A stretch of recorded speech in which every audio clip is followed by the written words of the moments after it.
What's up, everybody? Welcome back to Cilinix Crypto, and good morning. Hope you all had a great weekend. And in this video, we'll take a look at Solana and the Sol token. We'll be analyzing whether we can actually get some bullish breakout soon, or whether it's more likely that we're going to fall. So let's get right into it. So first of all, I mean, obviously Friday had a big fundamental drop.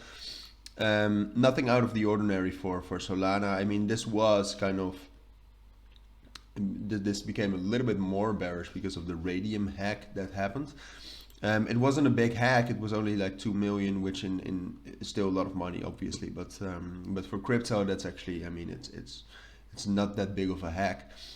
So that happened, so that all happened, and that brought us back down below this major key level between $13 and 12.5, which is really the strongest level you see on the chart. I mean, you could argue that you could argue that $14 is strong as well, but I would say this is way stronger, and now it's a resistance level. So we really need to get a lot of bullish momentum to break above that, and I don't really see that happening. Just to get into that, if we then take a look at some of the statistics around Solana, which I think is always a necessary thing to do, you can see that the volume is increasing. I am expecting the volume to increase even more today, and that today we're also going to get a big move. It's Monday, it's the start of the week. Usually that means that big market makers and institutions are opening their positions, which are bullish or bearish. I cannot predict that, but I mean, we can anticipate that, and we know it's coming, so that's good.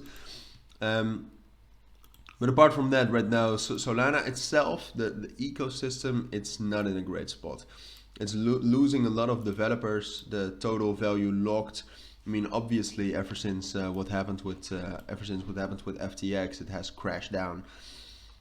Where before that it was still about $1 billion. After that, it dropped down to like 400 million, and then it continued dropping to where we are right now. Which right now we're at 260 million, which is a 75 decrease ever since like in the last 1.5 months. Which, it's obviously a bear market, but this is a big drop. And if you now compare it to other chains, excuse me, I cannot talk. That was my phone that dropped. Good morning.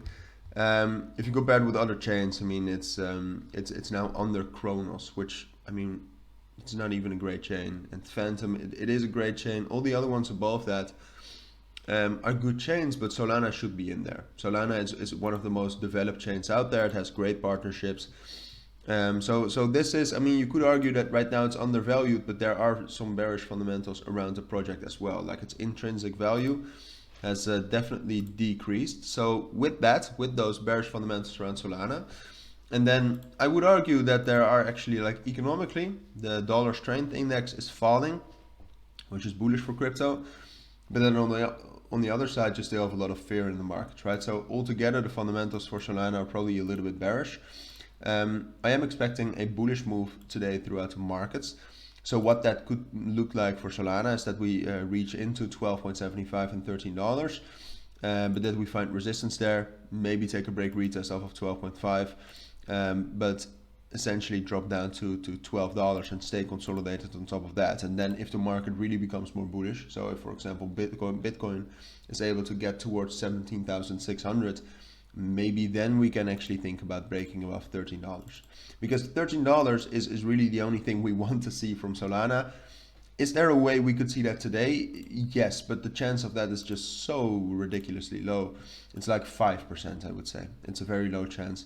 But breaking above $13 would be the main thing we want to see on the 4-hour time frame, because if we do that, we'll take a break retest, get up to like at least 13.6 and then $14, and then we have a more bullish market structure, or at least a consolidation, not as close to the bottoms as this one. Because right now, what I think the most likely scenario is that we kind of consolidate between $13 and like 11.9, 11.8. Then if you get like one bearish fundamental event, you'll drop all the way down to $11, and then before you know, you're down at $10 and $9, which is obviously not what you want. So yeah, big days today. I would definitely recommend you to not trade today, but still, if you want to do it, be cautious about it. And apart from that, also have a great Monday. If you do have any questions, let me know. But for now, take care and bye.